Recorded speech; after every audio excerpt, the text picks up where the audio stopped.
द्वितीय विश्व युद्ध के दौरान पूरे साम्राज्य में 6 मिलियन से ज्यादा जापानी सैनिक और नागरिक तैनात थे। जब 1945 में आत्मसमर्पण की बात आई तो बहुतों को समझ नहीं आया कि क्या करना है। कुछ लोगों ने तो इस पर ध्यान ही नहीं दिया, दूसरों ने तो इस पर विश्वास करने से ही इनकार कर दिया।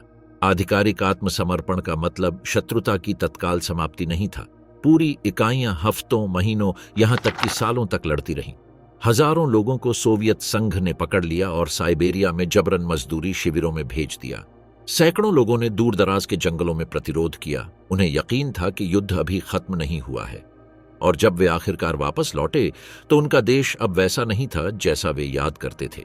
साम्राज्य के पतन के बाद जापानी सैनिकों का क्या भाग्य हुआ। युद्ध समाप्त होने के बाद भी हजारों लोग लड़ते क्यों रहे? साइबेरिया में बंदी कैसे जीवित रहे और दशकों तक उन्हें क्यों भुला दिया गया? अंतिम फरमान, शाही आत्मसमर्पण और जापानी सेना का पतन। 15 अगस्त 1945 की दोपहर जापानी साम्राज्य के सैन्य इतिहास में सबसे विनाशकारी क्षण था। द्वीप समूह में फैली रेडियो तरंगों के माध्यम से सम्राट हिरोहितो की आवाज ने अपने लोगों को सीधे संबोधित करके सदियों की परंपरा को तोड़ दिया। ग्योकुओन होसो के नाम से जाने जाने वाले इस प्रसारण ने अकल्पनीय की घोषणा की, उगते सूरज के साम्राज्य का बिना शर्त आत्मसमर्पण। बहुत कम लोगों को याद होगा कि 15 अगस्त के शाही प्रसारण से पहले ही जापानी सेना में अंदरूनी तौर पर दरार पड़नी शुरू हो गई थी। आत्मसमर्पण कोई एकीकृत निर्णय नहीं था, बल्कि धमकियों, असहमतियों और हताशापूर्ण गणनाओं से भरी प्रक्रिया थी।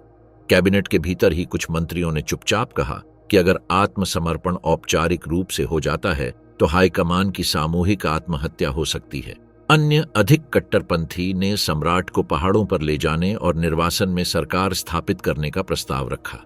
अगस्त के पहले दिनों में एक अव्यक्त भय था कि आत्मसमर्पण करने से पहले जापान भीतर से टूट जाएगा। उसी समय शाही सेना की पूरी इकाइयां अपने दम पर युद्ध जारी रखने की तैयारी कर रही थीं। आंतरिक दस्तावेजों से पता चलता है कि कुछ डिवीजनों ने 6 महीने की आपूर्ति का भंडार जमा कर लिया था और सरकार के आत्मसमर्पण करने पर ग्रामीण क्षेत्रों से सशस्त्र गुरिल्ला युद्ध जारी रखने की योजना तैयार की थी। क्यूशू में कुछ जनरलों ने निरंतर प्रतिरोध के रूप में क्षेत्र के लिए सैन्य स्वायत्तता घोषित करने की संभावना पर बहस की। ये व्यक्तिगत कल्पनाएं नहीं थीं, बल्कि नक्शों, आंकड़ों और नामों के साथ चर्चा की गई परिचालन योजनाएं थीं। स्थिति इतनी अस्थिर थी कि आत्मसमर्पण से पहले के दिनों में सरकार ने गुप्त रूप से टोक्यो के पास तैनात सैन्य इकाइयों की निगरानी को दोगुना करने का आदेश दिया। आंतरिक विद्रोह का डर था। कुछ दस्तावेजों में इस संभावना का भी उल्लेख है कि सम्राट को आत्मसमर्पण की घोषणा करने से रोकने के लिए अतिराष्ट्रवादी अधिकारियों द्वारा अपहरण किया जा सकता है। यह कोई भ्रम नहीं था, बल्कि वास्तविक मिसालें थीं। 1936 में 26 फरवरी की घटना के दौरान सेना के भीतर गुटों ने पहले ही केंद्रीय सरकार पर नियंत्रण करने का प्रयास किया था। उस विद्रोह की याद हर बैठक में मौजूद थी।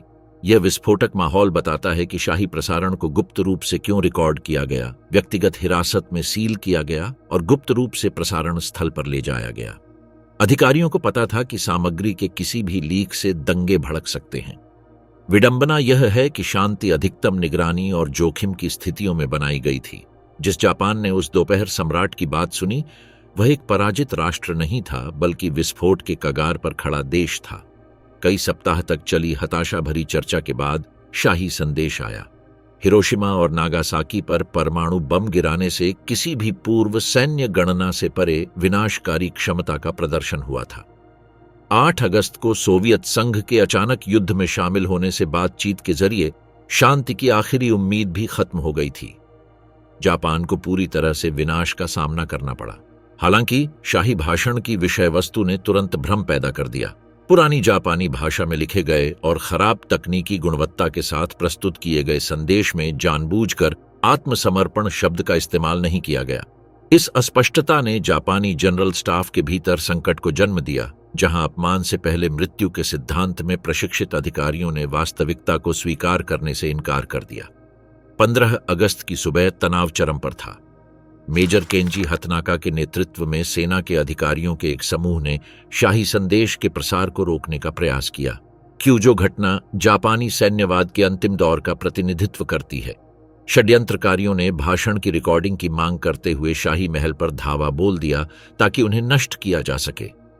उनका लक्ष्य सशस्त्र प्रतिरोध को जीवित रखना था। भोर से पहले तख्तापलट विफल हो गया। हथनाका और उनके सहयोगियों ने विफलता के अपमान का सामना करने के बजाय अनुष्ठान आत्महत्या को चुना। तख्तापलट की कोशिश को बेअसर करने के साथ ही अंतिम आत्मसमर्पण प्रोटोकॉल सक्रिय हो गया। 2 सितंबर 1945 को टोक्यो खाड़ी में लंगर डाले अमेरिकी युद्धपोत यूएसएस मिसौरी पर औपचारिक रूप से आत्मसमर्पण के दस्तावेज पर हस्ताक्षर किए गए। विदेश मंत्री मामोरू शिगेमित्सु और जनरल योशिजिरो उमेजू के नेतृत्व में जापानी प्रतिनिधियों ने साम्राज्य के पूर्ण आत्मसमर्पण पर हस्ताक्षर किए।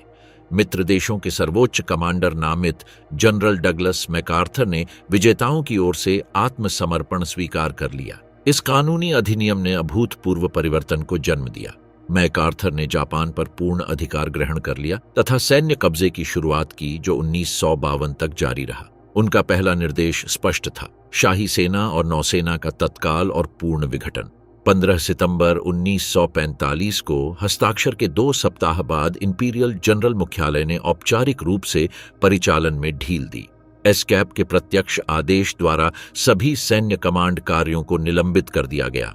निरस्त्रीकरण निर्देश को निर्मम सटीकता के साथ क्रियान्वित किया गया। 2 मिलियन टन से अधिक युद्ध सामग्री जब्त कर ली गई, नष्ट कर दी गई या मित्र देशों के नियंत्रण में संग्रहित कर दी गई। पैदल सेना के हथियार, तोपें, बख्तरबंद वाहन, विमान, बारूदी सुरंगें, गोला बारूद और टारपीडो जापानी शस्त्रागार से व्यवस्थित रूप से गायब हो गए। अमेरिकी इकाइयों ने अनिवार्य आत्मसमर्पण बिंदु और सावधानीपूर्वक पंजीकरण फॉर्म स्थापित किए।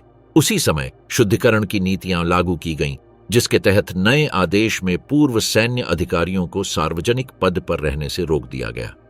हजारों वरिष्ठ अधिकारियों को राजनीतिक और पेशेवर रूप से अयोग्य घोषित कर दिया गया और कई मामलों में युद्ध अपराधों में उनकी संलिप्तता की जांच के दौरान उन्हें पूर्व परीक्षण हिरासत में रखा गया। सीसीएपी ब्लैकलिस्ट पूर्व साम्राज्य के पूरे कमांड ढांचे तक विस्तारित हो गई। सैन्य तंत्र का यह विनाश संवैधानिक क्रांति के साथ हुआ। 1946 में सीसीएपी की प्रत्यक्ष देखरेख में एक नया संविधान लागू किया गया, जिसने जापानी राज्य की प्रकृति को पूरी तरह से नए सिरे से परिभाषित किया। सम्राट को बिना किसी वास्तविक राजनीतिक शक्ति के एक प्रतीकात्मक व्यक्ति तक सीमित कर दिया गया। लोकप्रिय संप्रभुता के सिद्धांत ने दैवीय शाही अधिकार की जगह ले ली। नए मैग्ना कार्टा के अनुच्छेद 9 ने राष्ट्रीय नीति के साधन के रूप में युद्ध के उपयोग के जापान के स्थायी त्याग की स्थापना की। 1 जनवरी 1946 को सम्राट हिरोहितो ने दूसरी ऐतिहासिक घोषणा की। निंगेन सेंगेन में उन्होंने सार्वजनिक रूप से अपनी दिव्य स्थिति को नकार दिया, जिससे सदियों से चली आ रही शाही पूजा का रहस्य उजागर हुआ। अधिभोगियों द्वारा मांगी गई इस घोषणा ने सम्राट पूजा पर आधारित सैन्यवादी पुनरुत्थान की किसी भी संभावना को प्रभावी रूप से मिटा दिया। यद्यपि राष्ट्रीय प्रतीक के रूप में संरक्षित हिरोहितो पूरी तरह से लोकतांत्रिक संवैधानिक ढांचे के अधीन रहा। इस बीच युद्ध अपराधों के लिए जिम्मेदार लोगों की पहचान शुरू हुई। गिरफ्तारी, मुकदमे और उसके बाद फांसी के लिए अधिकारियों की सूचियां सावधानीपूर्वक तैयार की गईं। ये प्रक्रिया जापानी सैन्य तंत्र को खत्म करने का एक अभिन्न अंग होगी, जिससे यह सुनिश्चित होगा कि युद्ध के वास्तुकारों को उनके निर्णयों के परिणामों का सामना करना पड़ेगा। जापानी सेना का पतन केवल एक सैन्य हार नहीं थी, बल्कि राजनीतिक, सामाजिक और वैचारिक व्यवस्था का पूर्ण विघटन था, जिसने दशकों तक साम्राज्य को परिभाषित किया था। कुछ ही हफ्तों में एक सैन्यकृत धर्मतंत्रीय राज्य एक कब्जे वाले शांतिवादी लोकतंत्र में बदल गया। अंतिम शाही आदेश ने न केवल युद्ध को समाप्त कर दिया, इसने एशियाई वर्चस्व के सपने को हमेशा के लिए दफन कर दिया, जिसकी कीमत लाखों लोगों की जान थी। फंसी हुई गैरिसन, बिना किसी खबर के सैनिकों ने लड़ाई जारी रखी। यूएसएस मिसौरी पर हस्ताक्षर किए गए आत्मसमर्पण से एशिया और प्रशांत क्षेत्र में सभी जापानी तोपों को तुरंत शांत हो जाना चाहिए था। हालांकि हजारों कब्जे वाले क्षेत्रों में फैले साम्राज्य की वास्तविकता ने शांति को एक खंडित और अराजक प्रक्रिया बना दिया। एशियाई महाद्वीप और प्रशांत द्वीपों के दूर दराज के क्षेत्रों में और स्विंग सैनिकों ने औपचारिक आत्मसमर्पण के बाद भी कई दिनों, हफ्तों और यहां तक कि महीनों तक लड़ाई जारी रखी। इन अलग थलग इकाइयों को संचार की अत्यंत अनिश्चित स्थिति का सामना करना पड़ा। युद्ध के अंतिम सप्ताहों में मित्र देशों की बमबारी से टेलीग्राफ और रेडियो लाइनें नष्ट हो गई थीं या दुश्मन के तेज हमले से कट गई थीं। कई गैरिसन टोक्यो से रणनीतिक आदेशों की व्याख्या करने के लिए पूरी तरह से स्थानीय अधिकारियों पर निर्भर थे, लेकिन इंपीरियल जनरल स्टाफ के पतन ने सभी केंद्रीकृत समन्वय को समाप्त कर दिया था। शाही आत्मसमर्पण की घोषणा के बाद जापानी सैन्य मशीन एक समान रूप से निष्क्रिय नहीं हुई। केंद्रीय कमान के पतन ने दर्जनों गैरिसन को स्पष्ट दिशा के बिना छोड़ दिया और उनमें से कई दूर के क्षेत्रों में फंस गए, अपनी पहल पर काम किया। कुछ ने पुष्टि की प्रतीक्षा की जो कभी नहीं आई। अन्य अस्पष्ट आदेशों या उच्च कमान की पूर्ण चुप्पी का सामना करते हुए रक्षात्मक मोड में अपने अभियान जारी रखने का फैसला किया। इंडोचीन, मलेशिया और प्रशांत महासागर के छोटे द्वीपों जैसे क्षेत्रों में आत्मसमर्पण के संदेशों को संदेह के साथ लिया गया। कई मामलों में गैरिसन कमांडरों ने सम्राट की मुहर के साथ हस्ताक्षरित दस्तावेज के माध्यम से शत्रुता की समाप्ति की पुष्टि की मांग की। अधिकार के इस प्रतीक के बिना अनुनय के किसी भी प्रयास को दुश्मन की चाल के रूप में व्याख्यायित किया गया। इस अविश्वास ने सेना की वापसी को धीमा कर दिया और संघर्ष के आधिकारिक अंत के बाद झड़पों को जन्म दिया। इस स्थिति में एक सैन्य संरचना भी शामिल थी जिसने अपने सैनिकों को कमान के अभाव में भी प्रतिरोध करने के लिए तैयार किया था। 1943 से फील्ड मैनुअल में विकेंद्रीकृत तरीके से लड़ाई जारी रखने के लिए दिशा निर्देश शामिल थे। उन्होंने बताया कि स्वायत्त समर्थन नेटवर्क कैसे बनाएं, स्थानीय संसाधनों का उपयोग कैसे करें और आंतरिक अनुशासन के माध्यम से मनोबल कैसे बनाए रखें। ये निर्देश मूल रूप से जापानी द्वीप समूह पर संभावित आक्रमण के खिलाफ एक आकस्मिक उपाय के रूप में तैयार किए गए थे। अधिकारियों के निर्णय से कब्जे वाले क्षेत्रों में लागू किए गए थे, जो अब टोक्यो से निर्देशों का इंतजार नहीं कर रहे थे। प्रशांत महासागर के कई द्वीपों पर छोटी इकाइयों को जंगल या पहाड़ी क्षेत्रों में काम करने वाले मोबाइल उपसमूहों में विभाजित किया गया था। उनका हमला करने का कोई इरादा नहीं था, लेकिन उन्हें कब्जे के किसी भी प्रयास का विरोध करने के लिए प्रशिक्षित किया गया था। मित्र देशों की सेनाएं यह नहीं जानती थीं कि इन सैनिकों को आत्मसमर्पण के बारे में सूचित किया गया था या नहीं, इसलिए उन्हें सावधानी से आगे बढ़ना पड़ा। कभी कभी मित्र देशों के विमानों के उतरने से वनस्पतियों से गोलियों की आवाज आती थी। अन्य समय में जापानी सैनिक लंबी बातचीत के बाद ही अपनी स्थिति छोड़ते थे। कुछ मामलों में औपचारिक संपर्क मिशन आवश्यक थे, जिसमें दुभाषीय और दूत सम्राट के भाषण की प्रमाणित प्रतियां लेकर जाते थे। फिर भी कुछ कमांडरों ने इसकी विषय वस्तु को अस्वीकार कर दिया क्योंकि इसमें सेना मंत्रालय के विशिष्ट निर्देश नहीं थे। पारंपरिक कमान श्रृंखला से जुड़ाव, जो अभी भी टूटा हुआ है, अभी भी अपरंपरागत माध्यमों से प्रसारित किसी भी घोषणा से अधिक है। आधिकारिक आत्मसमर्पण के बावजूद एशिया और प्रशांत क्षेत्र में जापानी सैन्य वापसी की अवधि और जटिलता ने इसके परिचालन फैलाव की गहराई को प्रदर्शित किया। संघर्ष तुरंत समाप्त नहीं हुआ। ये मानचित्र के हाशिए पर और अधिकारियों के निर्णयों में, जो उन्हें नियंत्रित करने के लिए किसी संरचना के बिना अपने मैनुअल, अपने प्रशिक्षण और अपने विश्वासों को यह निर्धारित करने के लिए बदल रहे थे कि युद्ध वास्तव में कब समाप्त हुआ था, खंडित होता रहा। मंचूरिया इस लंबे युद्ध का सबसे महत्वपूर्ण क्षेत्र बन गया। पश्चिमी यूरोप के आकार के क्षेत्र में फैले 700,000 से अधिक सैनिकों वाली क्वांटुंग सेना अगस्त की शुरुआत से ही सोवियत ऑपरेशन ऑगस्ट स्टॉर्म का सामना कर रही थी। जब स्टालिन ने तटस्थता संधि को तोड़ा और अपना बिजली जैसा आक्रामक अभियान शुरू किया, तो कई जापानी इकाइयों को घेर लिया गया और उन्हें हरा दिया गया। लेकिन अन्य ने शाही आत्मसमर्पण की खबर जाने बिना ही रक्षात्मक स्थिति बना ली। बर्मा के जंगलों में ब्रिटिश सेना और स्थानीय गुरिल्लाओं द्वारा परेशान किए गए जापानी सैनिक अक्टूबर 1945 तक सक्रिय रहे। आत्मसमर्पण के आदेश अपुष्ट अफवाहों के रूप में आए और कई स्थानीय अधिकारियों ने माना कि वे दुश्मन के प्रचार थे। जापानी नस्लीय श्रेष्ठता और साम्राज्य की अपरिहार्य जीत के बारे में वर्षों से चली आ रही शिक्षा से पैदा हुए अविश्वास ने आत्मसमर्पण के हर संदेश को एक संभावित जाल में बदल दिया। फिलीपींस ने भी इसी तरह की जटिल तस्वीर पेश की। हालांकि 1944 और 1945 के दौरान अमेरिकी सेना ने द्वीप समूह के अधिकांश हिस्से पर फिर से कब्जा कर लिया था, लेकिन जापानी सैनिकों के समूह लुजोन और अन्य जंगली द्वीपों के पहाड़ों में छिपे रहे। कुछ स्थानीय कमांडरों ने टोक्यो से आधिकारिक पुष्टि की प्रतीक्षा किए बिना प्रतिरोध जारी रखने का फैसला किया। शाही आत्मसमर्पण को कई मामलों में जानबूझकर उन अधिकारियों द्वारा अनदेखा किया गया जिन्होंने युद्ध में मृत्यु को अपमानजनक आत्मसमर्पण से बेहतर माना। कमांड की एक संचालन श्रृंखला की अनुपस्थिति ने समन्वय की इस कमी को और बढ़ा दिया। इंपीरियल जनरल स्टाफ के भंग होने के साथ कई इकाइयां बिना किसी उच्च अधिकारी के रह गईं। मध्य श्रेणी के अधिकारियों द्वारा जारी किए गए विरोधाभासी आदेशों ने स्थिति को और भी उलझा दिया। कुछ लोगों ने अधिकृत इंपीरियल दूतों से प्रत्यक्ष पुष्टि प्राप्त होने तक सक्रिय सैन्य अनुशासन बनाए रखने पर जोर दिया, जिससे सेना को हटाने में घातक देरी हुई। न्यू गिनी और कैरोलीन द्वीप समूह में जापानी अभियान अक्टूबर 1945 तक जारी रहे। मित्र देशों की रिपोर्ट में ऑस्ट्रेलियाई काफिलों के खिलाफ घात लगाकर किए गए हमलों और आधिकारिक आत्मसमर्पण के हफ्तों बाद पश्चिमी कब्जे वाले गांवों पर हमलों का दस्तावेजीकरण किया गया है।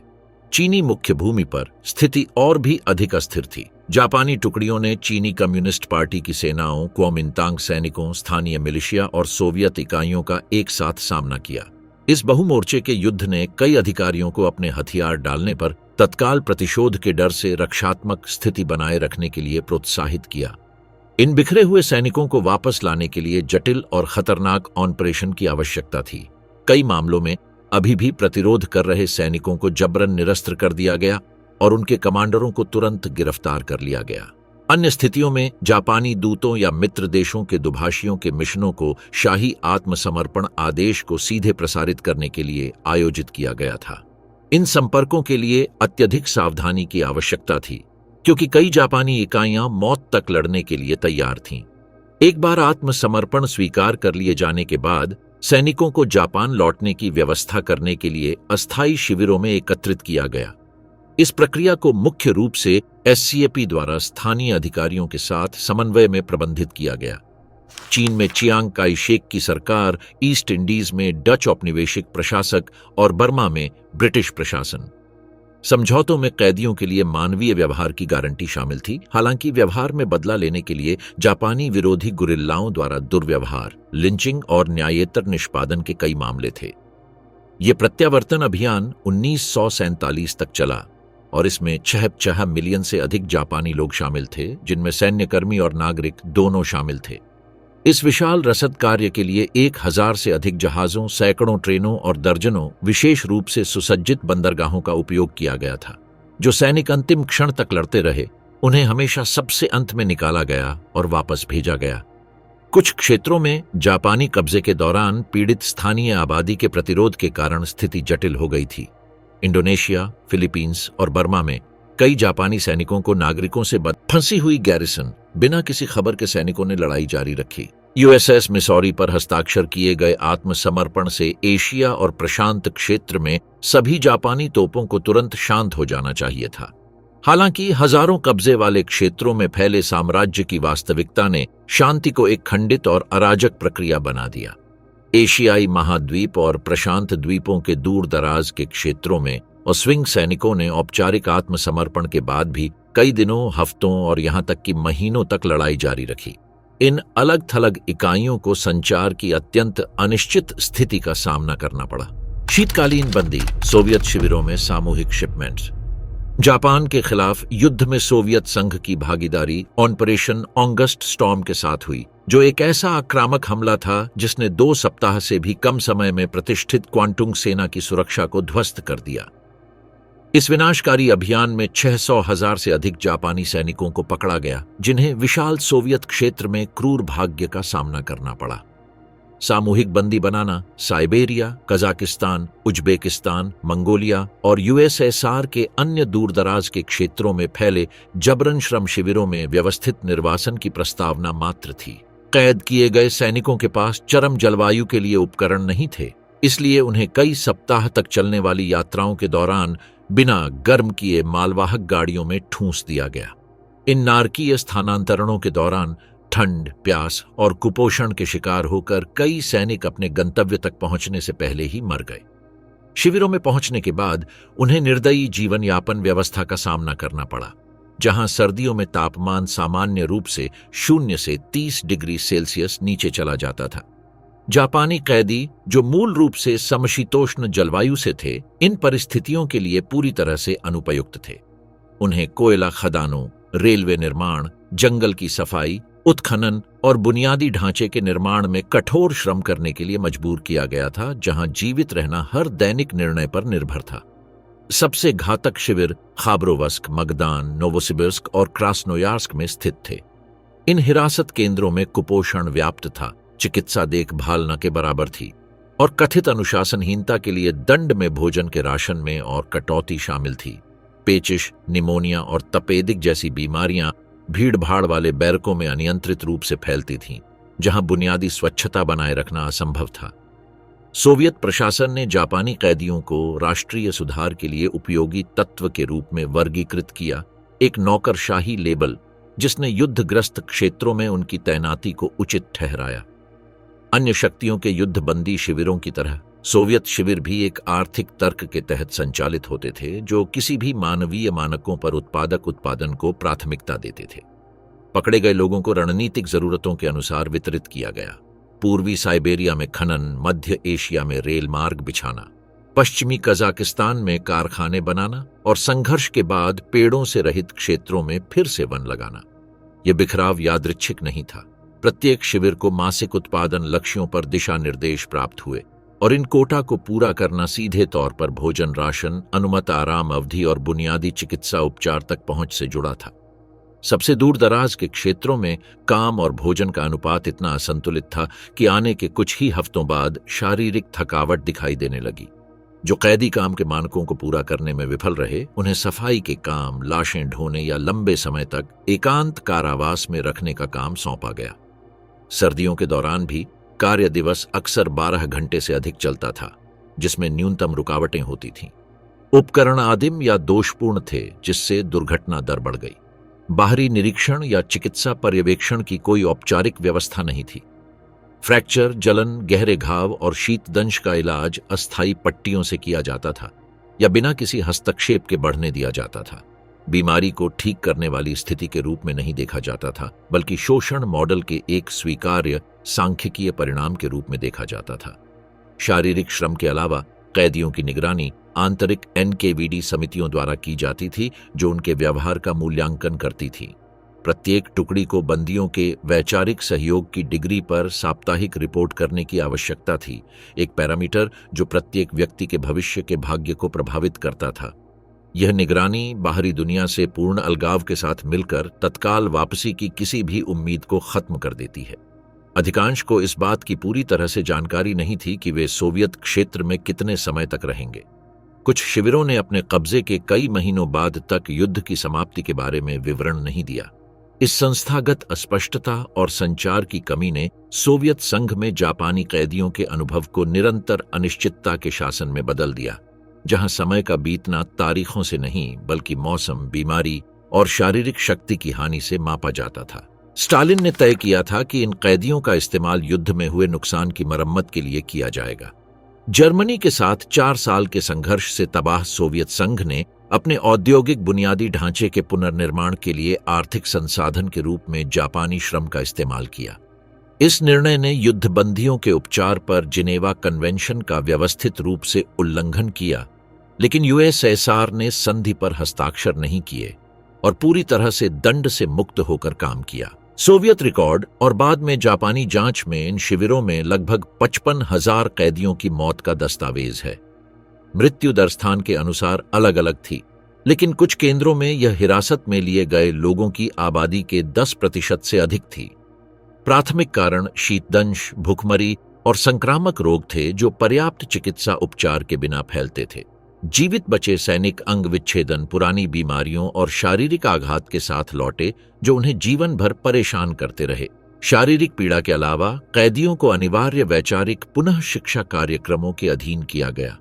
सोवियत राजनीतिक कमिसारों ने साम्यवादी विचारधारा के सत्र आयोजित किए, जिसमें पूर्वशाही सैनिकों को मार्क्सवादी लेनिनवादी समर्थकों में बदलने का प्रयास किया गया। कुछ कैदियों ने सुविधा या अस्तित्व के लिए इन कार्यक्रमों में सहयोग किया, जिससे बंदियों के बीच गहरे आंतरिक मतभेद पैदा हुए। इन सहयोगियों को बाद में जापान लौटने पर प्रतिशोध और मुकदमों का सामना करना पड़ा। कैदियों की वापसी एक राजनीतिक और लंबी प्रक्रिया बन गई, जो 1 दशक से भी ज्यादा समय तक चली। पहली वापसी 1946 में शुरू हुई, जिसमें नखोदका और व्लादिवोस्तोक जैसे बंदरगाहों से छोटी टुकड़ियों को जापानी बंदरगाह मैज़ुरु ले जाया गया।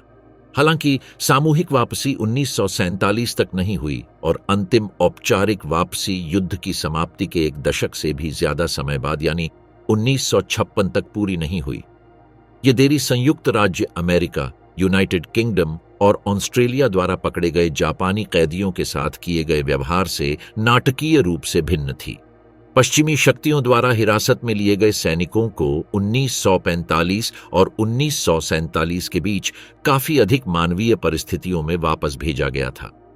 पश्चिमी सहयोगियों द्वारा संचालित शिविरों में कैदियों को पर्याप्त भोजन, बुनियादी चिकित्सा देखभाल मिलती थी और उन्हें अपने परिवारों के साथ पत्र व्यवहार करने की अनुमति थी। साइबेरिया में मौन नरसंहार की तुलना में मृत्यु दर नगण्य थी।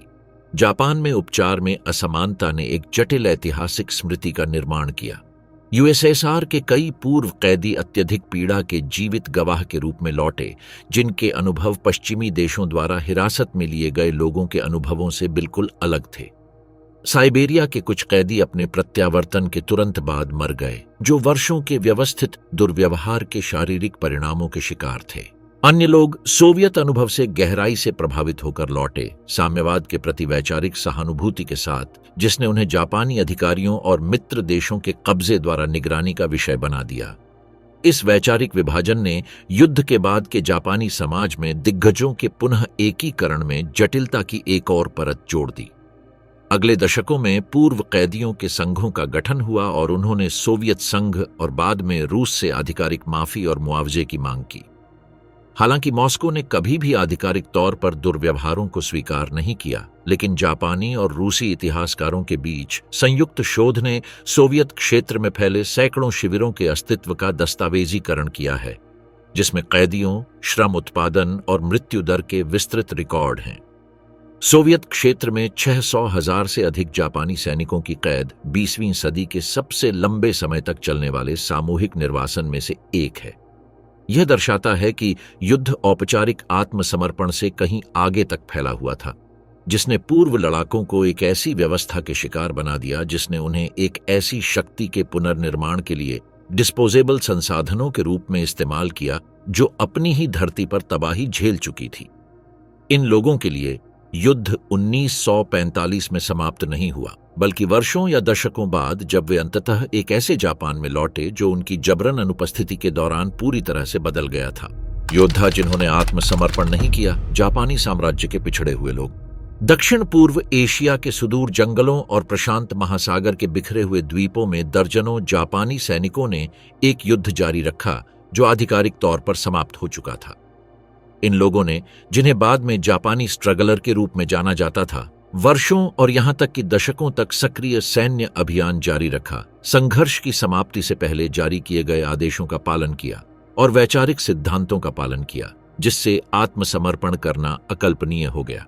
ये भटके हुए लोग भगोड़े या भगोड़े अपराधी नहीं थे, बल्कि शाही सेना के विशिष्ट आदेशों के तहत काम करने वाले नियमित सैनिक थे। उनका व्यवहार अत्यधिक भौगोलिक अलगाव, एक स्वायत्त स्थानीय कमांड संरचना और आधुनिक युद्ध के लिए अनुकूलित बुशिडो के सैद्धांतिक प्रभाव के घातक संयोजन का परिणाम था। इन लड़ाकों के लिए आत्मसमर्पण केवल एक निंदनीय सामरिक विकल्प नहीं था, बल्कि सम्राट के प्रति उनकी वफादारी की शपथ का एक मौलिक उल्लंघन था। युद्ध की आधिकारिक समाप्ति के बाद भी सक्रिय बने रहने वाले सैनिकों की दृढ़ता न तो आकस्मिक घटना थी और न ही भौगोलिक अलगाव के कारण। 1944 के मध्य से इंपीरियल आर्मी ने अलग थलग या घेरे जाने के जोखिम वाली इकाइयों के लिए विशिष्ट मैनुअल वितरित किए थे। सीमित मात्रा में मुद्रित और फील्ड अधिकारियों को जारी किए गए इन दस्तावेजों में स्वायत्त प्रतिरोध के लिए प्रोटोकॉल को स्पष्ट रूप से रेखांकित किया गया था। उन्हें छिपे रहने, आसपास के प्राकृतिक संसाधनों का लाभ उठाने और किसी भी आत्मसमर्पण से बचने का निर्देश दिया गया था, भले ही वे केंद्रीय कमांड से संपर्क न कर सकें। कुछ मामलों में इन दिशा निर्देशों में भूमिगत आश्रयों की स्थापना, गोला बारूद को संरक्षित करने और बुनियादी स्वच्छता और रक्षा प्रथाओं को बनाए रखने के निर्देश शामिल थे। उन्होंने यह भी सिखाया कि संवेदनशील दस्तावेजों को कैसे नष्ट किया जाए, प्राकृतिक सामग्रियों से रक्षात्मक जाल कैसे तैयार किए जाएं और आंतरिक संख्यात्मक कोड का उपयोग करके बाहरी संदेशों की विश्वसनीयता कैसे निर्धारित की जाए। यह सब एक व्यापक रक्षात्मक रणनीति का हिस्सा था, जिसने जापानी द्वीप समूह पर सीधे आक्रमण और लंबे समय तक प्रतिरोध की आवश्यकता का अनुमान लगाया था। इन आदेशों के पीछे का सिद्धांत बुशिडो कोड की एक चरम व्याख्या पर आधारित था, जिसे शाही सैन्य अकादमियों द्वारा आधुनिक युद्ध के लिए अनुकूलित किया गया था। इस दृष्टि ने न केवल युद्ध में व्यक्तिगत वीरता को बढ़ावा दिया, बल्कि एक संभावना के रूप में आत्मसमर्पण को भी पूरी तरह से नकार दिया। कर्तव्य की पंक्ति में मृत्यु को किसी भी तरह के कब्जे से बेहतर माना जाता था, और यह निर्देश प्रशिक्षण, मैनुअल, भर्ती शपथ और आधिकारिक भाषणों में दोहराया जाता था। युद्ध के अंतिम महीनों में इस मानसिकता को राज्य के प्रचार द्वारा मजबूत किया गया, जिसने कामिकेज पायलटों और इवो जीमा और ओकिनावा के रक्षकों को स्थिर आचरण के मॉडल के रूप में महिमा मंडित किया। इस वैचारिक ढांचे के भीतर वर्षों तक अलग थलग रहने वाले सैनिकों ने अपने शुरुआती प्रशिक्षण से उनमें पैदा की गई अपेक्षाओं के अनुसार काम किया। उन्होंने अपने प्रतिरोध में कोई सुधार नहीं किया। उन्होंने अलगाव परिदृश्यों के लिए स्थापित दिशा निर्देशों का पालन किया। वे अक्सर अकेले नहीं होते थे। युद्ध की समाप्ति के बाद के पहले वर्षों के दौरान छोटे सशस्त्र समूह सैन्य पदानुक्रम, गार्ड सूचियों, रात्रि गश्त और एकत्रित या चोरी की गई आपूर्ति के घूर्णन वितरण के साथ काम करना जारी रखते थे। उनकी संरचना उस संगठन को दर्शाती थी जिसे उन्होंने सीखा था। यहां तक कि चरम स्थितियों में भी असमर्थता को एक अन्य कारक ने भी बढ़ावा दिया: सूचना के बाहरी स्रोतों में पूर्ण विश्वास की कमी। इन सैनिकों के लिए कोई भी संदेश जो सीधे मान्यता प्राप्त कमांड चेन से नहीं आता था, उसे जालसाजी माना जाता था। इसने समझाया कि क्यों पैम्फलेट, रेडियो प्रसारण या सम्राट के रिकॉर्ड किए गए संदेशों को व्यवस्थित रूप से अनदेखा किया गया था। कई मामलों में केवल एक प्रत्यक्ष वरिष्ठ अधिकारी द्वारा हस्ताक्षरित एक व्यक्तिगत आदेश को शत्रुता की समाप्ति के वैध प्रमाण के रूप में स्वीकार किया गया था। ये मामले व्यक्तिगत पागलपन के प्रकरणों से कहीं दूर युद्ध को पराजय से परे बनाए रखने के लिए बनाए गए राज्य सिद्धांत की सबसे सुसंगत अभिव्यक्ति का प्रतिनिधित्व करते हैं। उनका लंबे समय तक अस्तित्व अग्रिम योजना, अर्जित अनुशासन और जापानी राज्य की औपचारिक संस्थाओं द्वारा पोषित दृढ़ विश्वास का परिणाम था। सबसे असाधारण मामला लेफ्टिनेंट हिरो ओनोडा का था, जो 1944 में फिलीपींस के लुभांग द्वीप पर तैनात एक खुफिया अधिकारी थे। उनका मूल मिशन फिलीपीन द्वीप समूह के माध्यम से आगे बढ़ने वाले मित्र देशों की सेनाओं के खिलाफ तोड़फोड़ और प्रतिरोध अभियान चलाना था।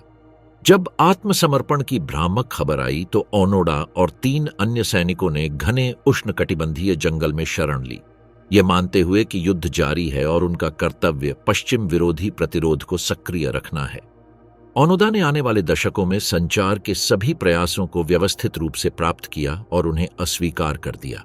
हवाई जहाजों से गिराए गए पर्चे, रिश्तेदारों के पत्र और यहां तक कि दूतों को भी दुश्मन की जालसाजी के रूप में खारिज कर दिया गया, जिसे उन्हें उनकी शरण स्थली से बाहर निकालने के लिए डिजाइन किया गया था।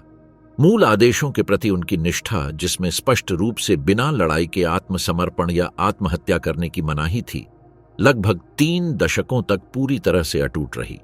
अपने निजी युद्ध के दौरान ओनोडा ने लुभांग की स्थानीय आबादी के खिलाफ तोड़फोड़ की, नागरिक निवासियों को दुश्मन के सहयोगी के रूप में मानते हुए। उन्होंने चावल के भंडार जला दिए, आपूर्ति चुरा ली और सशस्त्र ग्रामीणों या स्थानीय पुलिस के साथ छिटपुट झड़पों में शामिल रहे। प्रत्येक कार्रवाई जापानी सम्राट के नाम पर की गई थी, एक सैन्य तर्क का पालन करते हुए जिसे 1944 में स्थिर कर दिया गया था। वर्षों से उनके समूह के अन्य सदस्य इन छोटी मोटी मुठभेड़ों में मारे गए, जब तक कि ओनोडा उस युद्ध के एकमात्र जीवित बचे व्यक्ति नहीं रह गए जिसे दुनिया भूल चुकी थी। 1974 में उन्हें जापानी खोजकर्ता नोरियो सुजुकी ने खोजा, जो विशेष रूप से प्रसिद्ध स्ट्रगलर को खोजने के लिए फिलीपींस की यात्रा पर गए थे। हालांकि इस मुठभेड़ के बाद भी ओनोडा ने यह मानने से इनकार कर दिया कि युद्ध खत्म हो गया है। जंगल छोड़ने के लिए उनकी एकमात्र शर्त अपने पूर्व वरिष्ठ से सीधा आदेश प्राप्त करना था। जापानी अधिकारियों ने मेजर योशिमी तानिगुची का पता लगाया, जो तब तक एक नागरिक पुस्तक विक्रेता थे, और उन्हें लुभांग में स्थानांतरित कर दिया। 9 मार्च 1974 को तानिगुची ने औपचारिक रूप से ओनोडा को उनके सैन्य कर्तव्यों से मुक्त कर दिया। केवल तब 10,416 दिनों के व्यक्तिगत युद्ध के बाद लेफ्टिनेंट जंगल से एक पूरी तरह से उपयोगी अरिसाका राइफल, बहुत सारे गोला बारूद, एक पारंपरिक खंजर और इंपीरियल आर्मी की वर्दी लेकर बाहर आया, जिसे उसने 29 वर्षों तक संभाल कर रखा था। एक और प्रतीकात्मक मामला कॉर्पोरल शोइची योकोई का था, जिसे 1972 में ग्वाम द्वीप पर खोजा गया था। 1944 में द्वीप पर अमेरिकी पुनः कब्जा करने के बाद से योकोई छिपकर रह रहा था, पहले अन्य सैनिकों के साथ और बाद में पूरी तरह से एकांत में। ओनोडा के विपरीत योकोई ने सक्रिय सैन्य कार्रवाई नहीं की, लेकिन उसने अपमान के डर से आत्मसमर्पण भी नहीं किया। वह भूमिगत सुरंगों की एक प्रणाली में रहता था, जिसे उसने खुद खोदा था, और केवल रात में भोजन की तलाश में घूमता था। जब वह गलती से स्थानीय मछुआरों द्वारा पकड़ लिया गया तो योकोई ने घोषणा की कि उसे पता था कि युद्ध 1952 से ही खत्म हो चुका है, लेकिन वह अपने आश्रय को छोड़ने से डरता था। उसका स्पष्टीकरण सीधा और खुलासा करने वाला था। जापानी सैनिकों को सिखाया गया था कि जिंदा पकड़े जाने की शर्म से मौत बेहतर है। जापान लौटने पर प्रेस को दिए गए उनके पहले शब्द इस कंडीशनिंग की एक गंभीर अभिव्यक्ति थे। मुझे बड़ी शर्म के साथ वापस लौटना पड़ रहा है। तीसरा प्रलेखित मामला तेरवो नाकामुरा का था, जो 1974 में इंडोनेशिया के मोरोताई द्वीप पर स्थित था। नाकामुरा मूल रूप से ताइवान से थे। जब यह द्वीप जापानी उपनिवेश था, वे 29 वर्षों तक जंगल में रहे थे। उनके शिविर की खोज संयोग से हवाई जहाज से की गई थी, और उनके पकड़े जाने से पता चला कि लंबे समय तक एकांतवास में रहने से उनकी स्थिति कितनी खराब हो सकती है। उन्होंने जापानी भाषा का अपना ज्ञान लगभग पूरी तरह खो दिया था, और उन्हें कई महीनों तक बुनियादी पुनर्वास की आवश्यकता थी। ये भटके हुए लोग एक सैन्य सिद्धांत के प्रभाव में काम करते थे, जिसने सामंती बुशिडो को आधुनिक कुल युद्ध की विचारधारा में बदल दिया था। शाही सेना की आचार्य संहिता ने स्थापित किया कि वफादारी और सम्मान सर्वोच्च मूल्य थे, और सम्राट के लिए बलिदान मानव अस्तित्व की अंतिम पूर्ति का प्रतिनिधित्व करता था। आत्मसमर्पण का मतलब था एक साथ अपने देश, अपने परिवार और अपने गिरे हुए साथियों को खोना, एक ऐसा भाग्य जिसे सचमुच मौत से भी बदतर माना जाता था। जापानी सैन्य परंपरा में किसी भी परिस्थिति में आत्मसमर्पण करने पर रोक लगाने के विशिष्ट आदेश भी शामिल थे। कई सैनिक आचरण पुस्तिकाओं की प्रतियां साथ रखते थे, जिनमें दुश्मन के कब्जे की स्थितियों में प्रतिरोध, तोड़फोड़ और छिपने के नियमों का विवरण होता था। आत्मसमर्पण करने से इनकार करना कोई तात्कालिक निर्णय नहीं था, बल्कि उन्हें मिले सैन्य प्रशिक्षण का तार्किक विस्तार था। अगले दशकों में इन लड़ाकों की पुनः खोज ने अंतर्राष्ट्रीय स्तर पर हलचल मचा दी। पुनर्प्राप्ति कार्यों में अत्यधिक सावधानी की आवश्यकता थी, क्योंकि भटके हुए लोग सशस्त्र, प्रशिक्षित और मनोवैज्ञानिक रूप से मौत तक लड़ने के लिए तैयार थे। कई मामलों में घातक झड़पों से बचने के लिए इंपीरियल आर्मी प्रोटोकॉल और पदानुक्रम के विशिष्ट ज्ञान वाले विशेष टीमों को तैनात करना पड़ा। उनके ठीक होने के बाद इनमें से किसी भी सैनिक पर मुकदमा नहीं चलाया गया या उन्हें दंडित नहीं किया गया, क्योंकि यह माना गया कि वे अपने अलगाव के समय लागू सैन्य आदेशों के तहत काम कर रहे थे। उन्हें वापस भेज दिया गया, उन्हें चिकित्सा और मनोवैज्ञानिक देखभाल दी गई, और कुछ मामलों में सम्मान के साथ उनका स्वागत किया गया। हालांकि उनका सामाजिक स्वागत जटिल था। कुछ के लिए वे वीरता और अटूट विश्वास का प्रतिनिधित्व करते थे, दूसरों के लिए वे सैन्यवादी अतीत के कालभ्रमित अवशेष थे जिस पर जापान ने विजय प्राप्त की थी। कुल मिलाकर आत्मसमर्पण के वर्षों बाद जापानी सैनिकों के 100 से अधिक मामले दर्ज किए गए। हालांकि उनके अलगाव की अत्यधिक अवधि के कारण केवल 1 दर्जन ही कुख्यात हो पाए। अधिकांश फिलीपींस, गुआम, इंडोनेशिया, थाईलैंड और कैरोलीन द्वीप समूह में पाए गए, जहां जंगल की भौगोलिक स्थिति ने लंबे समय तक जीवित रहने की अनुमति दी। 1974 में तेरुओ नाकामुरा की खोज के साथ ही लापता सैनिकों की वापसी का आधिकारिक कालक्रम बंद हो गया। उस वर्ष के बाद से जापानी सरकार ने गैर आत्मसमर्पण करने वाले सैनिकों से संबंधित सैन्य फाइलों को औपचारिक रूप से बंद घोषित कर दिया, ये मानते हुए कि अन्य लापता लड़ाके प्राकृतिक कारणों से मारे गए थे। जापानी साम्राज्य के पिछड़े लोग कुल युद्ध मानसिकता के चरम पर थे, जहां आत्मसमर्पण को एक वैध सामरिक विकल्प नहीं माना जाता था।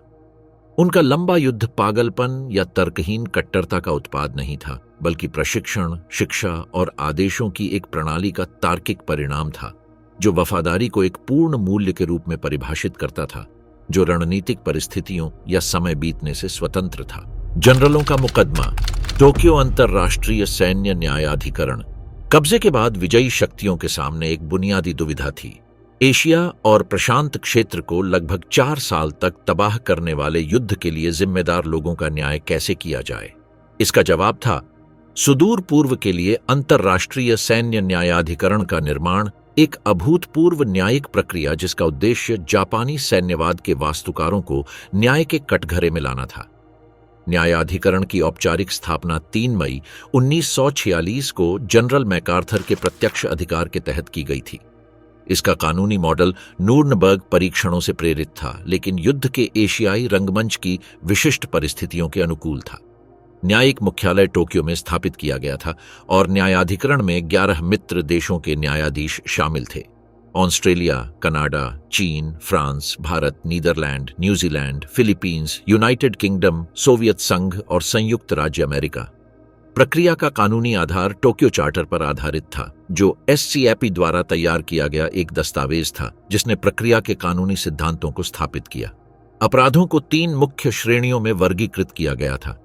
शांति के खिलाफ अपराध, जिसमें आक्रामक युद्धों की योजना बनाना और उनका संचालन करना शामिल था। युद्ध अपराध, जैसे कि युद्ध के कानूनों और रीति रिवाजों का उल्लंघन। और मानवता के खिलाफ अपराध, जिसमें हत्या, विनाश और नागरिक आबादी के खिलाफ व्यवस्थित अत्याचार शामिल थे। 28 जापानी राजनीतिक और सैन्य नेताओं पर मुकदमा चलाया गया, जो 20वीं सदी का सबसे व्यापक मुकदमा बन गया। अभियुक्तों में पूर्व प्रधानमंत्री और जापानी सैन्य विस्तार के मुख्य वास्तुकार हिदेकी तोजो, पूर्व युद्ध मंत्री, थिएटर कमांडर और वरिष्ठ नौकरशाह शामिल थे, जिन्होंने साम्राज्य की युद्ध मशीन को चलाया था। अदालती कार्यवाही 2.5 साल तक चली। 1946 और 1948 के बीच 400 से ज्यादा सार्वजनिक सत्र आयोजित किए गए, जिसमें 4,336 दस्तावेज साक्ष्य के तौर पर पेश किए गए और 400 से ज्यादा गवाहों ने गवाही दी। न्यायाधिकरण ने जापानी कब्जे वाले पूरे क्षेत्र में किए गए अपराधों का सावधानीपूर्वक दस्तावेजीकरण किया, जिसमें नानकिंग नरसंहार से लेकर युद्धबंदियों पर यूनिट 731 द्वारा किए गए चिकित्सा प्रयोग शामिल थे। मुकदमे के सबसे महत्वपूर्ण विवादों में से एक सम्राट हिरोहितो को कटघरे से बाहर रखना था। हालांकि वह सशस्त्र बलों का औपचारिक सर्वोच्च कमांडर था और उसने व्यक्तिगत रूप से युद्ध के आदेशों पर हस्ताक्षर किए थे, लेकिन मैकार्थर के प्रत्यक्ष राजनीतिक निर्णय द्वारा हिरोहितो को दोष मुक्त कर दिया गया था। इस शाही प्रतिरक्षा के व्यावहारिक उद्देश्य थे कब्जे के दौरान स्थिरता सुनिश्चित करना, राष्ट्रवादी विद्रोहों को रोकना और एक नए लोकतांत्रिक संविधान में संक्रमण को सुविधाजनक बनाना। न्यायाधिकरण ने आधिकारिक आत्मसमर्पण के बाद भी लड़ाई जारी रखने वाले गैरिसन के संबंध में वरिष्ठ कमांडरों की जिम्मेदारी की भी जांच की। सुनवाई के दौरान साक्ष्य प्रस्तुत किए गए कि टोक्यो में कई अधिकारी यह सुनिश्चित करने के लिए पर्याप्त उपाय लागू करने में विफल रहे कि आत्मसमर्पण के आदेश सभी बिखरी हुई इकाइयों तक पहुंचे। इस जानबूझकर की गई उपेक्षा ने शत्रुता को अनावश्यक रूप से लंबा खींचने और दोनों पक्षों में हताहतों की संख्या बढ़ाने में योगदान दिया। यह दिखाया गया कि कुछ अस्पष्ट आदेश या जानबूझकर संचार की कमी ने स्थानीय लड़ाई को लंबा खींचने में योगदान दिया। इन कार्रवाइयों को कमांड जिम्मेदारी की एक व्यवस्थित विफलता का हिस्सा माना गया और उन्हें युद्ध अपराधों के विचार विमर्श में शामिल किया गया। न्यायाधिकरण ने स्थापित किया कि आपराधिक जिम्मेदारी न केवल उन लोगों तक फैली हुई है जिन्होंने अत्याचारों का आदेश दिया, बल्कि उन लोगों तक भी जो अपने अधिकार के तहत अवैध कार्यों को रोकने में विफल रहे। न्यायालय ने 12 नवंबर 1948 को गहन विचार विमर्श के बाद अपना फैसला सुनाया। 28 अभियुक्तों में से 7 को फांसी की सजा सुनाई गई, जिसमें टोजो और अन्य नेता शामिल थे, जिन्हें आक्रामक युद्ध के लिए मुख्य रूप से जिम्मेदार माना गया था। 16 को आजीवन कारावास की सजा मिली, जबकि 5 को 7 से 20 साल की जेल की सजा सुनाई गई। ये फांसी 23 दिसंबर 1948 को टोक्यो के सुगामो जेल में दी गई थी। जिन लोगों को फांसी दी गई उनमें जनरल सेशिरो इतागाकी जैसे लोग शामिल थे, जो चीन में अत्याचारों से जुड़े थे, और जनरल केंजी दोइहारा, जो मंचूरिया में क्रूर कब्जे की नीतियों के लिए जिम्मेदार थे। फांसी पश्चिमी सैन्य प्रोटोकॉल का पालन करते हुए दी गई, जिससे दोषियों को सेप्पुकु या सैन्य निष्पादन के पारंपरिक जापानी अधिकार से वंचित कर दिया गया। दस्तावेजी स्तर पर न्यायाधिकरण ने 48,000 से अधिक पृष्ठों के न्यायालय अभिलेख प्रस्तुत किए, जिनमें पूर्ण विवरण, निर्णय पूछताछ प्रतिलेख और विस्तृत निर्णय शामिल हैं। जापान, संयुक्त राज्य अमेरिका और संयुक्त राष्ट्र में सैन्य और न्यायिक अभिलेखागार में संरक्षित ये दस्तावेज युद्ध के दौरान जापानी नेतृत्व की आपराधिक जिम्मेदारी पर सबसे व्यापक स्रोत हैं। न्यायाधिकरण के सबसे महत्वपूर्ण योगदानों में से एक अंतर्राष्ट्रीय आपराधिक न्याय के विकास के लिए मौलिक कानूनी मिसाल कायम करना था। इसने आक्रामकता और मानवता के खिलाफ अपराधों के लिए व्यक्तिगत जिम्मेदारी की धारणा को मजबूत किया, सैन्य और नागरिक तंत्र के उच्चतम स्तरों तक कमान की जिम्मेदारी का विस्तार किया। इन सिद्धांतों ने बाद के न्यायाधिकरणों और अंततः 1998 में स्थापित अंतर्राष्ट्रीय आपराधिक न्यायालय के लिए वैचारिक आधार तैयार किया। हालांकि न्यायाधिकरण को काफी आलोचना का सामना भी करना पड़ा, जो आज भी जारी है। कुछ लोगों ने इसे विजेता का न्याय बताया, जिसमें परमाणु बम विस्फोट जैसे मित्र देशों के अपराधों को जानबूझकर बाहर रखा गया और पश्चिमी हस्तियों के खिलाफ मुकदमा चलाने की कमी थी। इस न्यायिक चयनात्मकता ने कार्यवाही की निष्पक्षता पर सवाल खड़े किए, के बारे में लोगों की धारणा जटिल और ध्रुवीकृत थी। कुछ लोगों के लिए ये ऐतिहासिक जिम्मेदारियों को स्वीकार करने और कानून के आधार पर एक नई अंतर्राष्ट्रीय व्यवस्था बनाने की दिशा में एक आवश्यक कदम था। दूसरों के लिए यह एक राष्ट्रीय अपमान और एक बाहरी थोपना था, जिसने एशियाई संघर्ष की विशिष्ट परिस्थितियों को नजरअंदाज कर दिया। अगले दशकों में कई दोषियों ने अपनी सजा का कुछ हिस्सा पूरा किया और 1950 के दशक में जापान और संयुक्त राज्य अमेरिका के बीच राजनयिक संबंधों के सामान्यकरण के हिस्से के रूप में रिहा कर दिए गए। कुछ को आंशिक रूप से सार्वजनिक जीवन में फिर से शामिल किया गया, जिससे अतिरिक्त घरेलू विवाद उत्पन्न हुआ। दूसरी ओर फांसी दिए गए लोगों को यासुकुनी तीर्थ स्थल पर याद किया गया, जिससे चीन और दक्षिण कोरिया के साथ राजनयिक तनाव का एक स्थायी स्रोत बन गया। टोक्यो ट्रिब्यूनल की विरासत जापान पर इसके तत्काल प्रभाव से कहीं आगे तक जाती है। इसने स्थापित किया कि आक्रामक युद्ध दंडनीय व्यक्तिगत अपराध हैं, चाहे उच्चतर आदेश या राजनीति कुछ भी हो। इसने कमांड जिम्मेदारी के मानकों को परिभाषित किया, जो बाद के संघर्षों में लागू होंगे, और न्यायिक प्रक्रियाओं को विकसित किया, जिसने अंतर्राष्ट्रीय मानवीय कानून के विकास को प्रभावित किया। जापानी सैन्य इतिहास के संदर्भ में न्यायाधिकरण ने विजय के युद्धों की योजना बनाने और उन्हें संचालित करने के लिए जिम्मेदार नेताओं के लिए दंड से मुक्ति के निश्चित अंत को चिह्नित किया। इसके फैसलों ने सत्ता के उच्चतम स्तरों से लेकर क्षेत्रीय इकाइयों तक आपराधिक जिम्मेदारी की श्रृंखला को स्पष्ट रूप से स्थापित किया, जिसमें वे गैरिसन भी शामिल थे, जिन्होंने आधिकारिक आत्मसमर्पण के बाद भी अभियान जारी रखा। टोक्यो अंतर्राष्ट्रीय सैन्य न्यायाधिकरण केवल एक न्यायिक कार्यवाही नहीं थी, बल्कि एक ऐतिहासिक रूप से परिवर्तनकारी तंत्र था, जिसने युद्ध के बाद के अंतर्राष्ट्रीय व्यवस्था में राज्य के आचरण के मानदंडों को फिर से परिभाषित किया। इसके फैसलों ने औपचारिक रूप से जापानी सैन्यवाद पर अध्याय को बंद कर दिया, ये स्थापित करते हुए कि उच्च आदेशों का पालन करना युद्ध अपराधों के आरोपों के खिलाफ एक वैध बचाव नहीं है, और यह कि आपराधिक दायित्व सैन्य कमान संरचना के सभी स्तरों तक फैला हुआ है। एक अज्ञात जापान की ओर वापसी। अपने तबाह देश में वापस लौटे सैनिक। पराजित साम्राज्य में बिखरे हुए 6 मिलियन से अधिक जापानी नागरिकों का सामूहिक प्रत्यावर्तन 20वीं सदी के सबसे जटिल मानवीय अभियानों में से एक बन गया। उनमें से लगभग 3.5 मिलियन इंपीरियल आर्मी और नौसेना के सैनिक थे, जो मंचूरिया के जमे हुए मैदानों से लेकर दक्षिण प्रशांत के उष्णकटिबंधीय द्वीपों तक फैले क्षेत्र में फैले हुए थे। इस विशाल सैन्य अभियान का समन्वय मुख्य रूप से सुप्रीम एलाइड पावर्स कमांड द्वारा किया गया था। मंचन बिंदुओं में मुख्य भूमि चीन, Korea, Taiwan, Philippines, Burma, Indonesia और 2000 से अधिक प्रशांत द्वीप शामिल थे, जहां जापानी सैनिकों ने काम किया था। जापान के प्रवेश के बंदरगाहों को विशाल सैन्य केंद्रों में बदल दिया गया। मैजुरु, सासेबो, हाकाटा, उर्गा, कागोशिमा और योकोहामा एक अपरिचित मातृभूमि के प्रवेश द्वार बन गए। लौटने वालों को ले जाने वाले जहाज मुख्य रूप से परिवर्तित सैन्य जहाज थे, जिन्हें यात्रियों के बजाय माल ढोने के लिए डिजाइन किया गया था। हजारों सैनिकों को अपर्याप्त हवादार होल्ड में ठूंस दिया गया था। उनमें से कई कुपोषित, बीमार या वर्षों तक चरम स्थितियों में युद्ध करने के बाद घायल हो गए थे। यात्राएं कई दिनों या हफ्तों तक चलीं और स्वच्छता की स्थिति दयनीय थी। कुछ लोग इन वापसी यात्राओं के दौरान बीमारी या शारीरिक थकावट के कारण मर गए, जापानी बंदरगाहों पर पहुंचने पर प्रत्यावर्तित लोगों को एक व्यवस्थित और अमानवीय स्वागत प्रक्रिया का सामना करना पड़ा। कल्याण मंत्रालय के कर्मचारी, दुभाषीय और एससीएफ अधिकारी उन्हें विस्तृत पहचान और पंजीकरण प्रक्रियाओं से गुजरते हैं। प्रत्येक सैनिक को किसी भी विदेशी मुद्रा, हथियार, सैन्य दस्तावेज या युद्ध संपत्ति मानी जाने वाली वस्तुओं को आत्मसमर्पण करना आवश्यक था। बदले में उन्हें अत्यधिक अवमूल्यित येन, प्रत्यावर्तन दस्तावेज और अधिकारियों द्वारा निर्दिष्ट क्षेत्रों के लिए एक ट्रेन टिकट मिला। नियुक्ति वैकल्पिक नहीं थी।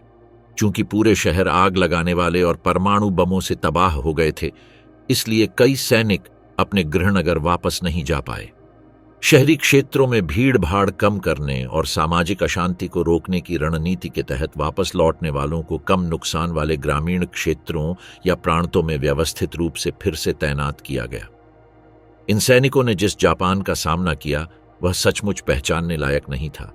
मित्र देशों की बमबारी से 40% से अधिक औद्योगिक और आवासीय बुनियादी ढांचे को नष्ट कर दिया गया था। रेल प्रणाली आंशिक रूप से चालू थी, लेकिन ट्रेनें भीड़ भाड़ वाली थीं और समय सारिणी अनियमित थी। खाद्य आपूर्ति गंभीर रूप से अपर्याप्त थी, जिसमें प्रति व्यक्ति प्रतिदिन 1500 कैलोरी से भी कम राशन उपलब्ध था। 1946 में 10 मिलियन से अधिक जापानी लोगों के पास स्थिर आवास नहीं था। स्वदेश लौटे सैनिकों को श्रम बाजार के ढहने का सामना करना पड़ा। कारखाने नष्ट हो गए, सार्वजनिक सेवाएं बंद हो गईं और राष्ट्रीय अर्थव्यवस्था दशकों पीछे चली गई। कई दिग्गज वर्षों की क्रूर लड़ाई के कारण अपंग, बीमार या मनोवैज्ञानिक रूप से तबाह हो गए थे, लेकिन नायकों के रूप में स्वागत किए जाने के बजाय उन्हें दिवालिया राज्य पर एक अतिरिक्त आर्थिक बोझ और कब्जा करने वाली सेनाओं की नजर में एक संभावित खतरा माना गया। प्रारंभिक पुनर्एकीकरण नीतियां तात्कालिक और अव्यवस्थित थीं। बंदरगाहों पर पारगमन केंद्र और अस्थायी बैरक स्थापित किए गए थे, जहां सैनिकों को कई दिनों या हफ्तों तक विवाह के बंधन में बांधा जाता था, जब तक कि उनका अंतिम गंतव्य निर्धारित नहीं हो जाता। स्थितियां दयनीय थीं। अत्यधिक भीड़-भाड़, न्यूनतम स्वच्छता सुविधाएं और उबले हुए चावल, नमक और पतला मिसो सूप पर आधारित आहार। संक्रामक बीमारियां तेजी से फैलती थीं और चिकित्सा देखभाल लगभग न के बराबर थी। सामाजिक समस्या की गंभीरता को देखते हुए राज्य पुनः एकीकरण कार्यक्रम 3 मुख्य अक्षों पर विकसित किए गए। पहला, क्षेत्रीय और व्यावसायिक पुनर्वितरण। ग्रामीण क्षेत्रों में विशेष रूप से कृषि और सार्वजनिक कार्यों में दिग्गजों को पुनर्निर्माण कार्य सौंपना। कई लोगों को पूरी तरह से तबाह हो चुके क्षेत्रों को फिर से आबाद करने के लिए भेजा गया। दूसरा, विस्तृत दस्तावेजीकरण और पहचान, जिसमें चिकित्सा परीक्षाएं, सैन्य पृष्ठभूमि की जांच और युद्ध अपराधों के संभावित संबंधों की जांच शामिल है। तीसरा, सख्त वैचारिक नियंत्रण, जिसमें पश्चिम विरोधी दृष्टिकोण का पता लगाने के लिए पूछताछ और सैन्य साहित्य, वर्दी या शाही प्रतीकों वाली वस्तुओं को रखने पर पूर्ण प्रतिबंध शामिल है। हालांकि इन उपायों से कुछ हद तक सैन्य स्थिरता मिली, लेकिन वे दिग्गजों के बीच व्यापक असंतोष को नहीं रोक पाए। कई सैनिकों ने एक गहन पहचान संकट का अनुभव किया। युद्ध के दौरान महिमा मंडित किए गए बुशिडो के मूल्य अब आधिकारिक दमन के अधीन थे। विदेशी कब्जे और जबरन लोकतंत्रीकरण के दौर से गुजर रहे नए जापान ने सैन्यवाद या पारंपरिक राष्ट्रवाद की किसी भी अभिव्यक्ति को खारिज कर दिया। आर्थिक रूप से लौटने वाले लोग सामाजिक पदानुक्रम में सबसे निचले स्थान पर थे। युद्ध के बाद के शुरुआती वर्षों में कोई परिचालन युद्ध पेंशन नहीं थी। उपलब्ध नौकरियां कम वेतन वाली, अस्थायी शारीरिक श्रम वाली थीं। निर्माण, निर्वाह खेती या पुनर्निर्माण शहरों में बुनियादी सेवाएं। कई दिग्गज अनौपचारिक अर्थव्यवस्था, काला बाजार या धीरे धीरे ठीक हो रहे शहरी क्षेत्रों में आंतरिक प्रवास की ओर मुड़ गए। संसाधनों की कमी के कारण युद्ध में घायल हुए दिग्गजों को पर्याप्त मनोवैज्ञानिक या चिकित्सा देखभाल भी नहीं मिल पाई। अंग विच्छेदन, जहरीली गैसों के कारण होने वाली पुरानी सांस की बीमारियों या गंभीर मनोवैज्ञानिक आघात वाले सैनिकों को कोई व्यवस्थित उपचार नहीं मिला। यह अनुमान लगाया गया है कि 1946 और 1950 के बीच हजारों लौटने वाले सैनिकों की मृत्यु सीधे तौर पर कुपोषण, अनुपचारित संक्रमण या राज्य की लापरवाही से संबंधित कारणों से हुई। 1947 में नए संविधान के क्रियान्वयन और कब्जे वाले प्रशासन के स्थिरीकरण के साथ अधिक संरचित सामाजिक सहायता कार्यक्रम शुरू हुए। इनमें सीमित खाद्य टिकट, न्यूनतम आवास सब्सिडी और बुनियादी चिकित्सा सेवाओं तक सीमित पहुंच शामिल थी।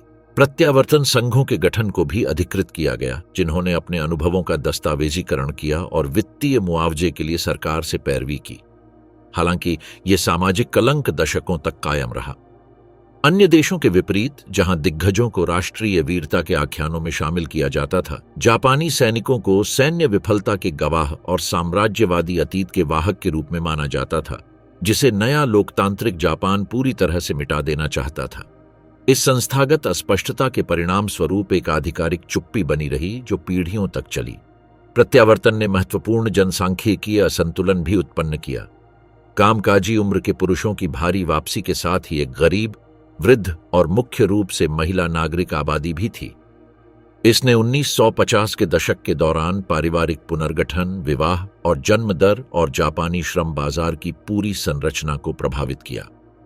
मनोवैज्ञानिक रूप से कई लौटने वालों ने आंतरिक निर्वासन का एक रूप अनुभव किया।